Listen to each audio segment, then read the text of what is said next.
নমস্কার বন্ধুরা, আজকে আমরা বানাচ্ছি কামরাঙ্গা পিঠে। তো কি করে বানাচ্ছি দেখো। এখানে দিয়েছি ময়দা, লবণ, কালো জিরে আর তেল দিয়ে ভালো করে ময়দাটা মেখে নিয়েছি। খুব নরম করে মাখতে হবে। মাখার পর লেচি করতে হবে ছোট ছোট করে, লুচির থেকেও ছোট, যেন পাতলা হয়। তারপরে দেখো এদিকে মেয়ে করছে ব্লেডের সাহায্যে। হ্যাঁ হয়েছে, এই দেখো এটা হচ্ছে কামরাঙ্গা। তেলে ভাজলে পুরো কামরাঙ্গার মতো শেপ চলে আসবে। আমি একটা একটা করে রাখছি, তারপরে এগুলো তেলে ভাজছি। হ্যাঁ জেম্মা, আর আয়ুষি তো খাবে বলে খুব আনন্দ করে বসে আছে। তুমি খাবে?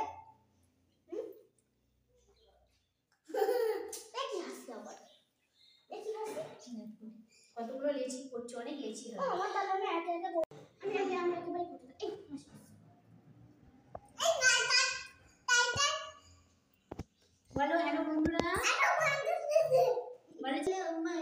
तो मेरे दुगने प्रिया मुटकी तो मार पेटा फूले গেছে ঢোল। দেখো তেলে এখন ভাজছি, কিছুটা এখানে ভাজা হয়েছে। দেখো কোনটা দেখাবো, ছোটটা দেখায়। কামরাঙ্গা দেখো মচ করে ভেঙে যাবে, এই মচমচ হয়েছে। কামরাঙ্গার মধ্যে দেখো একটা নিমকি দিয়েছি, নিমকি করছি ছেলে মেয়ের জন্য, ওরা খাবে। ওর মধ্যে ভেজে নেবো। এটা ভাজতে হবে যেন পুরো হালকা আঁচের মধ্যে, হালকা আছে ভাজলে মচমচে হবে। আর যদি গ্যাসটা জোরে দিয়ে নিই না, মচমচে হবে না, ওই লুচির মতো নরম হয়ে যাবে। যতই মরম দিয়ে মাখি না কেন, গ্যাসটা হালকা রেখেছি আর তেলটা গরম আছে। এটা কতটা ফুলেছে নিমকিটা। আর এগুলো খাবো আমরা, এখনই খাওয়া শুরু করে দিয়েছি। বিস্কুট নিয়ে খোলা। আমাদের বাড়িতে দেখো কুত্তা চলে এসছে, আর আমার ছেলে কুত্তা নিয়ে বেড়াচ্ছে। দেখো এই যে ঘরে ঢুকবে। গুড মর্নিং বন্ধুরা, শুভ সকাল। আজকে রান্না করছি। দেখো বাবা মাছ নিয়েছে, কাতলা মাছ, টমেটো আলু দিয়ে করবো, আর শাক করবো। আর কিছু করবো না, কারণ আজকে ছেলের রেজাল্ট আছে। আর তোমরা রেসিপিটা কিন্তু দেখতে ভুলো না। ফার্স্টেই তোমাদের রেসিপিটা আগে দেখাবো, যে আমি কি করে কামরাঙ্গা বানিয়েছি। রেসিপিটা তোমাদের আগে দেখিয়ে তারপরে আমার ব্লগটা তোমাদের দেখাবো। শুভ দুপুর বন্ধুরা, এখন চলে এলাম স্কুল থেকে। অনেকটা দেরি হলো আসতে, কারণ ওরা রেজাল্ট দিতে অনেক দেরি করছে। স্যাররা 11টার নাম করে দিল 12:30 থেকে। হ্যাঁ, তবে খুব খুশি আজকে, ছেলে অনেকটা ভালো নম্বর তুলেছে। হয়তো 1 থেকে 10-এর মধ্যে থাকতে পারিনি, কিন্তু আমার ছেলে 11 নম্বরে আছে।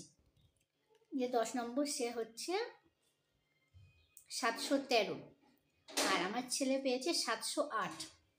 মানে ক নম্বরে ডিফারেন্স। আর একটু হলে 10 নম্বরে ছেলে যেতে পারতো, কিন্তু দিতে পারিনি।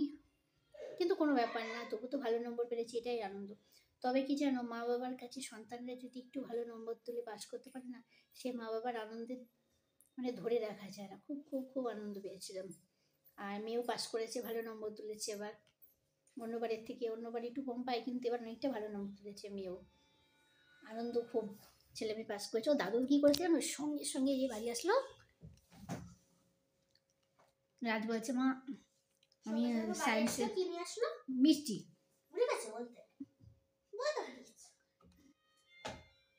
ও বলছে যে আমি পাস করলাম কি করে, আমি বুঝতে পারছি না জানো, এমন বুদ্ধি।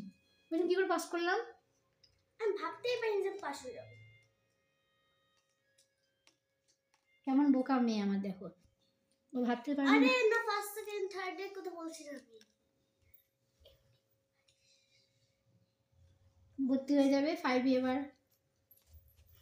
আর খাওয়া দাওয়া হয়ে গিয়েছে, এসে খেয়ে নিলাম।